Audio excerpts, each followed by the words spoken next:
Hello student, कैसे हैं आप लोग। आई होप आप सब अच्छे होंगे। Student, success foundation academy physics में आपका स्वागत है।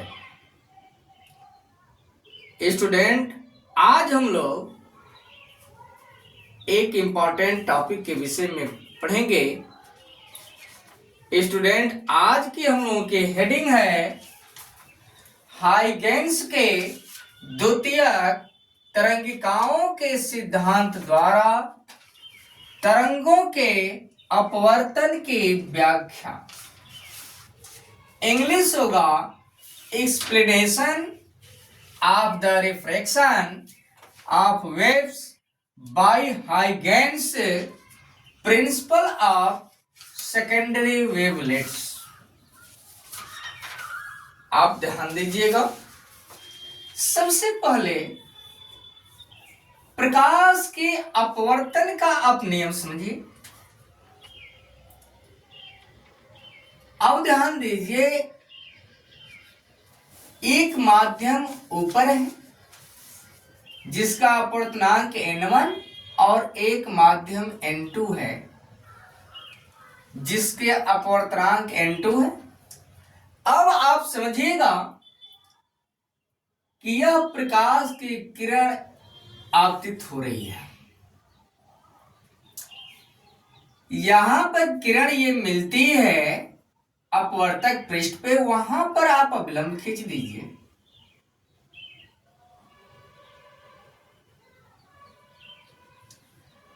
अब ध्यान दीजिएगा कि जब माध्यम दोनों समान होते तो किरण जो है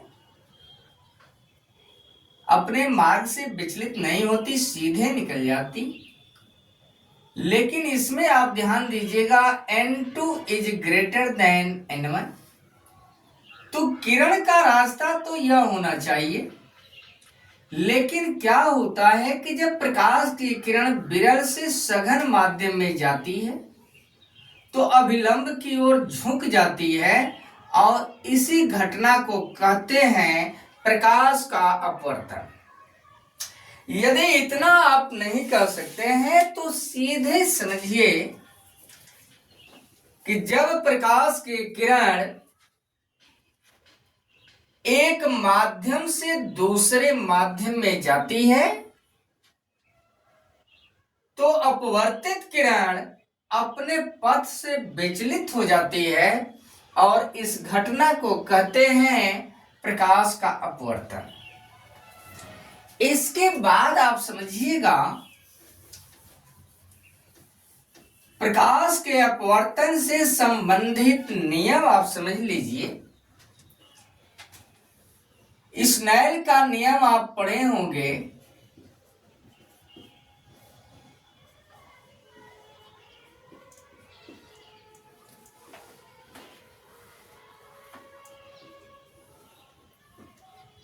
साइन आई बटा साइन आर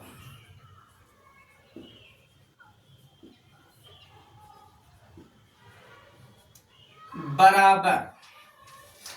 आप यहां पर ध्यान दीजिएगा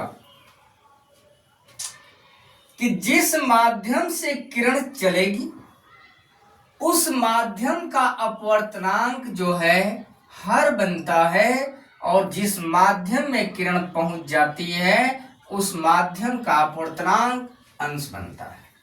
तो n1 से किरण चल रही है, n2 में पहुंच रही है, तो n2 जो है अंश बनेगा और n1 जो है हर बनेगा।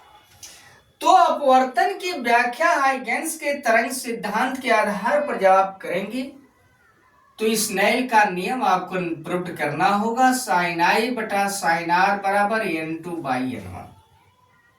या आप लोग जानते हैं कि n बराबर जो होता है c बटा v होता है।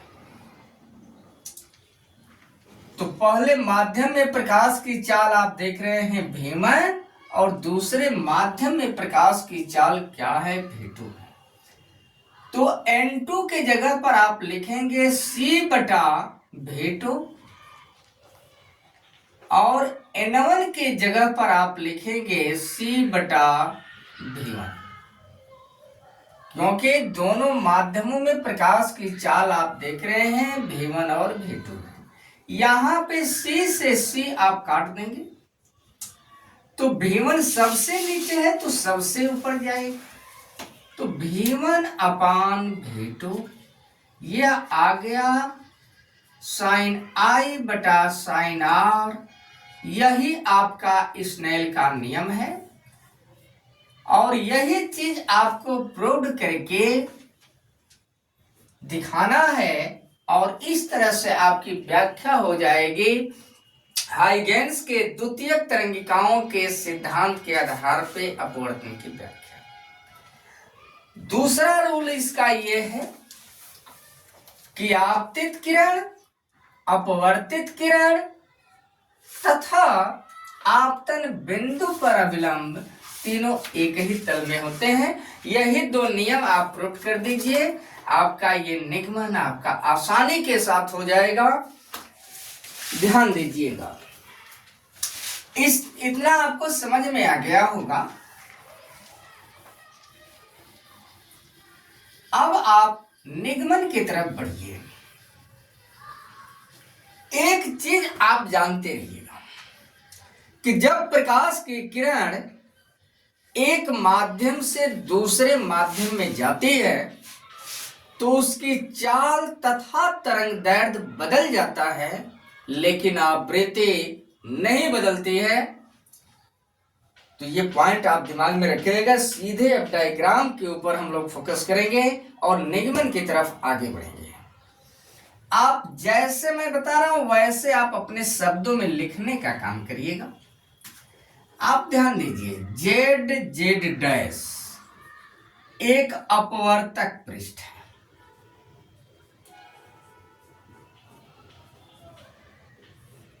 Z डैश एक अपवर्तक पृष्ठ है जो माध्यम 1 और माध्यम 2 दोनों को अलग करता है। यहां तक आपको समझ में आ गया होगा। अब ध्यान दीजिए, आप यह देख रहे हैं कि आपतित तरंगे हैं और माध्यम 1 से चलना शुरू कर रही हैं। तो जब यह तरंग जो है अपवर्तक पृष्ठ पर गिरेगी तो यहां पे A पे स्पर्श कर रही है जब समय t बराबर 0 होता है। अब जैसे ही जब यह तरंग A पर स्पर्श कर रही है तब तक यह तरंग जो आपतित तरंग है वह B पर स्पर्श कर रही है और इन दोनों तरंगों पर आप जो है आपतित तरंगों पे एक तरंगाग्र खींच दीजिए AB। यह आपतित तरंगाग्र जो होता है इसको कहते हैं समतल तरंगाग्र। इस आपतित तरंगाग्र को क्या कहेंगे? समतल तरंगाग्र है।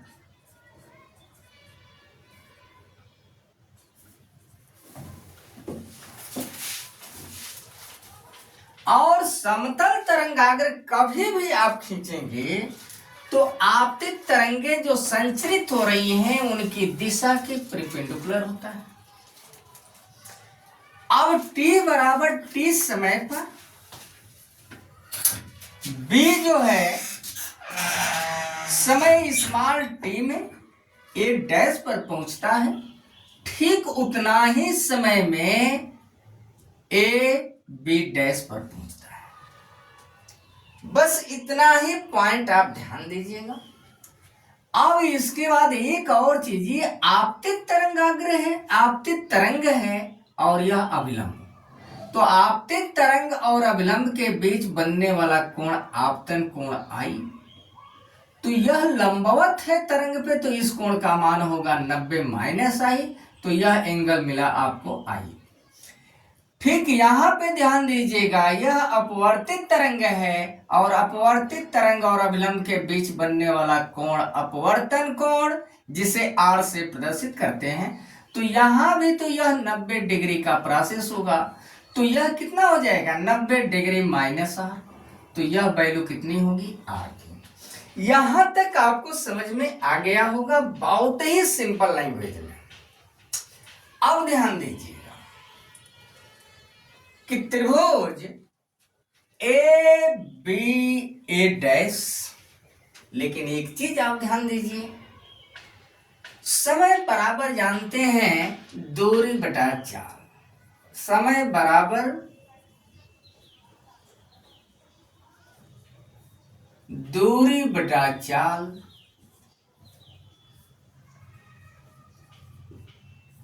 अब इसके बटा में 1 मान लीजिए, तो दूरी बराबर होगा आपका चाल गुणे समय।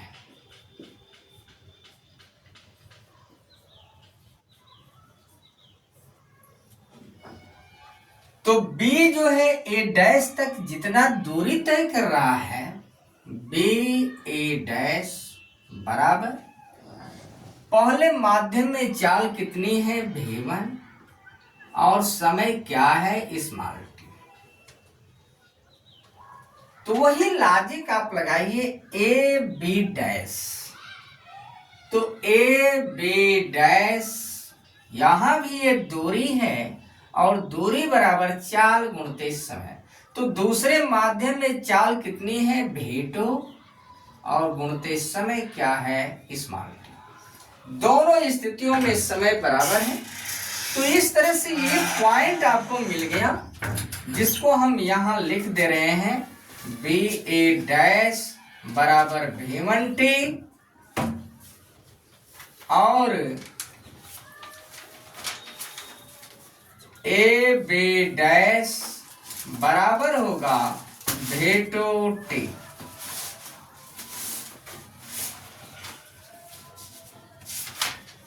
इस तरह से आपने बी ए डैश के बीच की दूरी निकाल लिए और ए बी डैश के बीच की दूरी पता कर लिए आप लोग। इसके बाद आप लोग त्रिभुज लीजिए, त्रिभुज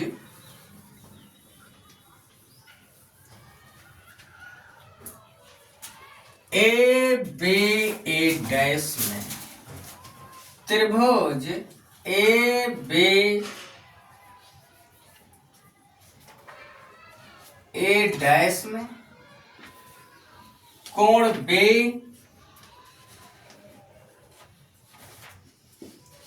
समकोण है,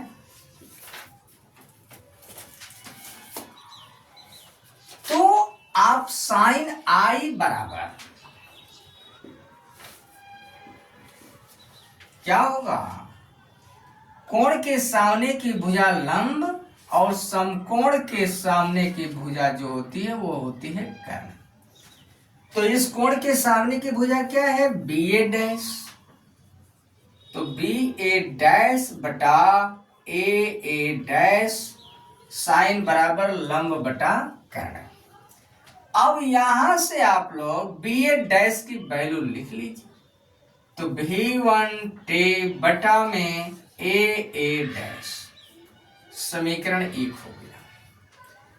पुनः त्रिभुज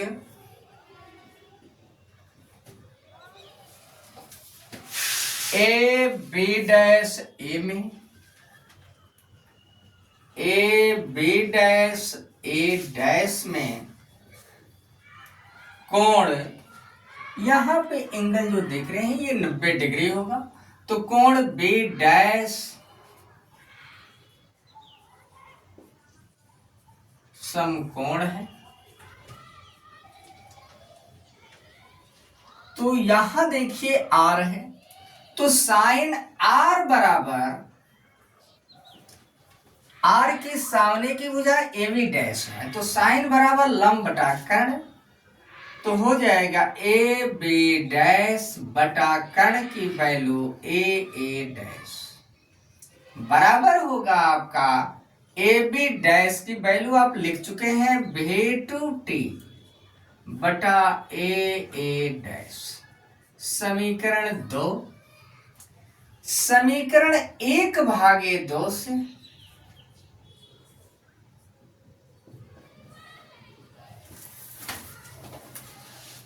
क्या होगा, साइन आई बटा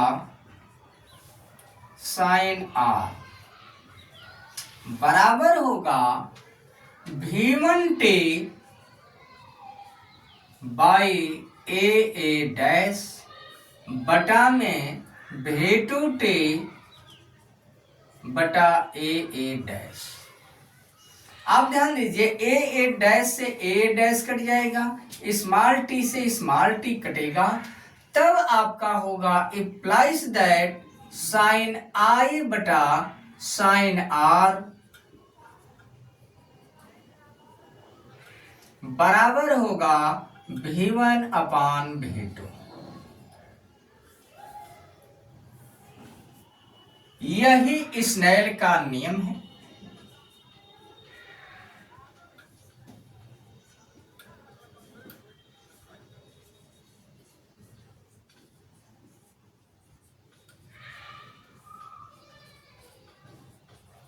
जिसको अभी मैं जस्ट शुरू में बताया था। तो यह स्नेल का नियम प्रूव्ड हो गया। अब इसके बाद आप ध्यान दीजिए, दूसरा नियम स्नेल का, आपतित तरंग, अपवर्तित तरंग तथा आपतन बिंदु पर अभिलंब तीनों एक ही तल में होते हैं। ये सब प्रोसेस आप देख रहे हैं। तो इस तरह से ये पॉइंट आपको समझ में आ गया होगा। स्क्रीनशॉट लेना हो तो ले लीजिएगा।